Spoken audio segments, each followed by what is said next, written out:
Welcome to doctor Raghavan channel.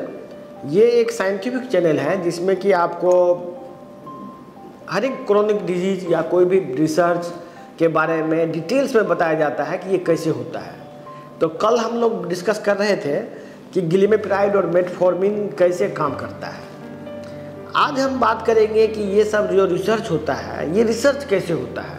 अनुसंधान allopath में या किसी भी साइंस में अनुसंधान किसे कहते हैं और एनिमल स्टडी का क्या मतलब है। तो ये एनिमल स्टडी की शुरुआत एलोपैथ से ही शुरू हुआ। तो एलोपैथ में क्या होता था, आज से 1920 या उसके अराउंड बात कर रहे हैं, 1920 से पहले का बात हो रहा है।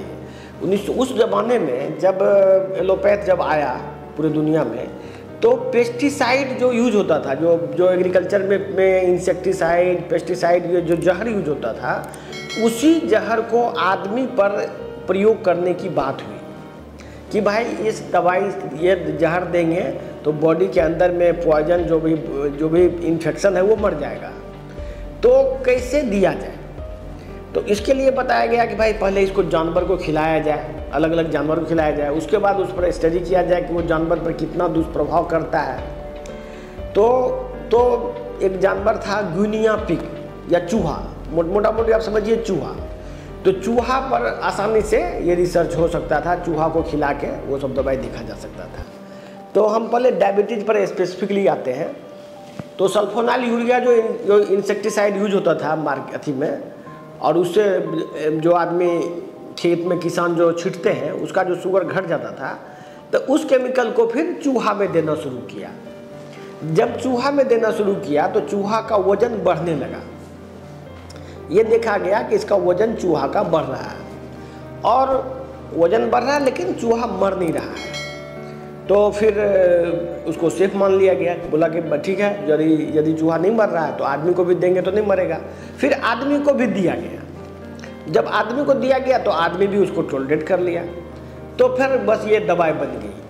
अब वो जहर जो पहले जहर था, अब वो लोगों के लिए बहुत बड़ा दवाई बन गया। और आज ग्लिमेप्राइड 99% डायबिटीज़ के मरीज बहुत ही शौक से रेगुलर खा रहा है। तो यही होता है रिसर्च। जैसे कि फिर बताते हैं आपको मेटफॉर्मिन।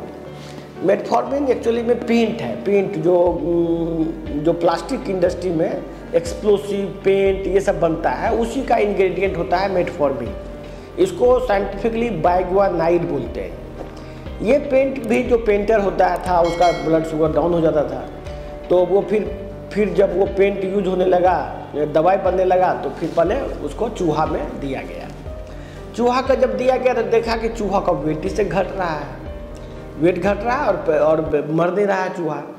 जब देखा कि इससे वेट घट रहा है, ग्लिमेप्राइड से वेट बढ़ता है, तो दोनों को कंबाइन कर दो, जिससे कि एक चीज़ वेट घटाएगा, एक बढ़ाएगा, तो वेट बैलेंस में बना रहेगा। तो जब मेटफॉर्मिन जब लोग खाने लगे, मेटफॉर्मिन को फिर दवाई पास कर दिया कि भाई मेटफॉर्मिन खतरनाक नहीं है, पब्लिक में दे सकते हैं, तो बस वही मेटफॉर्मिन लोग खाने लगा।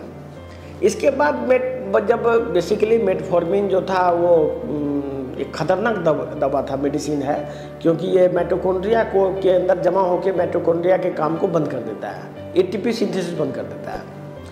तो फिर कैंसर में इसका यूज होने लगा, कैंसर के मरीज को उसको दिया जाने लगा, वो खाने लगा। ये लार्ज स्केल में ये सब दवाई का इस तरह से उपयोग होने लगा। फिर ग्लिमेप्राइड के बाद बहुत सारा मेडिसिन आया, उसका बाइगुआनाइड, ये क्या कहते हैं उसको, सल्फोनाइल यूरिया ग्रुप में। तो जितना भी पेस्टिसाइड होता था सब धीरे धीरे एलोपैथिक सिस्टम का पार्ट बनते गया आफ्टर एनिमल स्टडी। आप खुद सोचिए, कोई भी सेंसिबल आदमी इस बात को में थोड़ा भी बिलीव करेगा कि एक जहर आदमी को लंबे समय तक खिलाया जाए। सल्फोनाइल यूरिया जो है का मैकेनिज्म क्या है। सल्फोनाइल यूरिया प्रोटीन सिंथेसिस को बंद करता है, जिससे हर एक एनिमल, चाहे कोई भी इंसेक्ट हो, कोई भी प्राणी हो, इवन प्लांट, वो सभी खत्म हो जाता है। जहाँ भी स्प्रे किया जाता है ना कीड़ा बचता है, न कोई जानवर बचता है, ना ही वो घास बचता है। ये इतना खतरनाक है सल्फोनाइल यूरिया। आज सल्फोनाइल यूरिया को हर एक आदमी खा रहे हैं। तो इस बात पर कभी रिसर्च नहीं होता है कि सल्फोनाइल यूरिया से किडनी फेल हो रहा है कि नहीं हो रहा है, जबकि इसका साइड इफेक्ट है। और इवन यदि किडनी फेल हो जाने के बावजूद भी ये दवाई बंद नहीं होती है। ड्रग का रिसर्च की आपको सच्चाई मालूम चल गया। तो लोग सोचते हैं कि भाई अनुसंधान रिसर्च बहुत बड़ी चीज़ है, लैब में होना चाहिए। ऐसा कुछ नहीं है। ये जो आप रिसर्च बहुत बड़ी चीज़ मानते हैं, इसी वजह से धोखा खाते हैं। रिसर्च यही होता है कि आप उसको यूज करके देखें कि क्या होता है इसका रिजल्ट, और जो रिजल्ट मिलता है उसके हिसाब से आप आगे बढ़ते हैं। तो हम कल से अब बात करेंगे। अब तो हम एलोपैथी के बारे में अब सब कुछ बता दिया।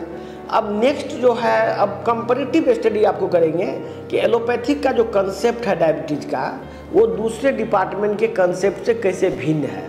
आप हमारे चैनल को सब्सक्राइब कर लीजिए और भविष्य में आपको और विशेष जानकारी डायबिटीज़ की दी जाएगी। धन्यवाद।